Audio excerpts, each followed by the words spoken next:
Hi friends, welcome to மூன்று முடிச்சு promo. இன்றைக்கி நம்ம மூன்று முடிச்சு சீரியலில் என்ன விறுவிறுப்பான விஷயம் அப்படின்னு பார்க்கறதுக்கு முன்னாடி நம்ம சேனலை சப்ஸ்கிரைப் பண்ணலை அப்படின்னா மறக்காமல் சப்ஸ்கிரைப் பண்ணிக்கோங்க. இப்போ வாங்க அந்த விறுவிறுப்பான விஷயம் என்ன அப்படின்னு சொல்லிட்டு பார்த்துடலாம்.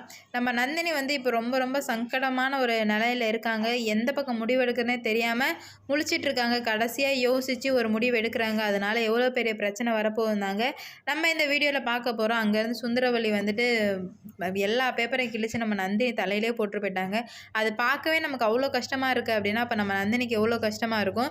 நந்தினியால் அந்த ஒரு விஷயத்தை தாங்கவே முடியாமல், ஐயா நீங்கள் கூட என்னை ஏமாற்றிட்டீங்கல்ல ஐயா, நான் எதிர்பார்க்கவே இல்லை நீங்கள் என்னை ஏமாற்றுவீங்கன்னு, எனக்கு ரொம்ப கஷ்டமாக இருக்குது அப்படின்னு சொல்லிட்டு நம்ம நந்தினி சொல்கிறாங்க. இல்லைம்மா என்னை மன்னிச்சிடு அப்படின்னு சொல்லிட்டு நம்ம எவ்வளோ சொன்னாலும் உன்னை இந்த வீட்டில் இருக்க வைக்க எனக்கு வேறு வழி தெரியாமல் தாம்மா இந்த மாதிரிலாம் பண்ணேன் அப்படின்னு சொல்லிட்டு சொல்லிடுறாங்க. நீங்கள் இவ்வளோ பண்ணிட்டீங்க, கடைசியில் சுந்தரவல்லி அம்மா கிட்டே யார் கெட்ட பேர் வாங்குறது, யார் எல்லாம் வாங்கிக்கிறது, நான் மட்டும் தானே, அதை பற்றி யோசிச்சு பார்த்தீங்களா நீங்கள்? இப்போ அவங்க என்ன சொல்லிட்டு போகிறாங்க, இந்த வீட்டில் நீ இருக்கணும் இல்லை நான் இருக்குன்னு சொல்கிறாங்க. அதனால் இப்போ நான் என்ன பண்ணுறது, நான் போகிறேன் ஐயா, இதுக்கு மேலே அந்த வீட்டுக்கு நான் வரமாட்டேன், நான் இப்படியே போகிறேன் அப்படின்னு சொல்லிட்டு அவங்க அப்பாவுக்கு ஃபோன் பண்ணி சொல்லிடுறாங்க.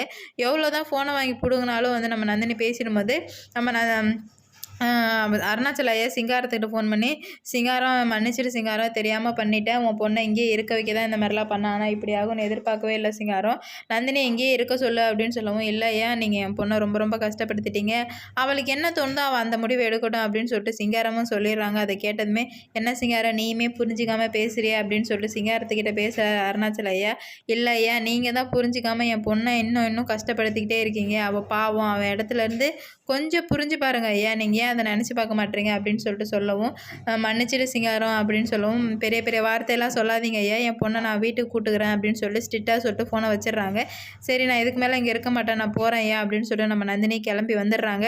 கிளம்பி வரும்போது ஆனால் அவங்கள விடவே இல்லை, உடனே ஒரு இடத்துல போய் ஒளிஞ்சிக்கிறாங்க. இவங்க எங்கே பின்னாடி துரத்துவாங்களோன்னு சொல்லிட்டு நம்ம சூர்யா சார் வண்டியிலேருந்து இறங்கி கத்துறாரு, வீதி நீட்டுக்கும் கத்திக்கிட்டே போகிறாரு. நந்தினி நீ எங்கே இருக்க, நான் நல்லா பார்த்துக்கிறேன், இதுக்கு மேலே இந்த மாதிரி நடக்காத நந்தினி, ப்ளீஸ் என் கூட வா அப்படின்னு சொல்லிட்டு அழுக ஆரம்பிச்சிடறாரு. அதை கேட்டதுமே நம்ம நந்தினிக்கு, சூர்யா சாருக்கு இப்பெல்லாம் பேச தெரியுமா, என்னடா இது ஒரு ஆச்சரியமாக இருக்குது, சுந்தரவல்லியை பழிவாங்க தான் இந்த மாதிரிலாம் இவர் பேசுகிறாரு, கண்டிப்பாக ஒரு சுந்தரவல்லியை பழிவாங்கிறதுக்கு நான் வேணும், அதனால தான் இப்படி பேசுகிறாங்க அப்படின்னு சொல்லிட்டு நம்ம நந்தினி மனசு இறங்கவே இல்லை.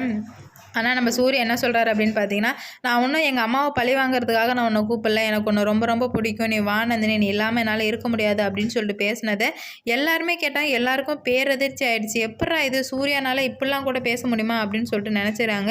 அந்த சமயத்தில் தான் நம்ம நந்தினி இல்லை என்ன ஆனாலும் நந்தினி நீ மட்டும் போயிடாத அப்படின்னு சொல்லிட்டு அவங்களுக்கு தானே ஆறுதல் சொல்லிக்கிறாங்க. சூர்யா சார் ஒரு கட்டத்துக்கு மேலே ரோட்லேயே உட்காந்து அழுக ஆரம்பிச்சிடறாரு. அதை நம்ம நந்தினி ஒரு யாருக்குமே தெரியாத இடத்துலேருந்து பார்த்துக்கிட்டு தான் இருக்காங்க. பார்த்துட்டு என்ன முடிவு எடுக்க போகிறாங்க அப்படின்னு சொல்லிட்டு பொறுத்திருந்து பார்க்கலாம். இந்த வீடியோ பிடிச்சிருந்தா லைக் பண்ணுங்கள், ஷேர் பண்ணுங்கள், கமெண்ட் பண்ணுங்கள். இது போன்ற வீடியோ சீரியல் அப்டேட் தெரிஞ்சுக்க நம்ம சேனலை மறக்காமல் சப்ஸ்கிரைப் பண்ணிக்கோங்க. Okay bye, வட்டா.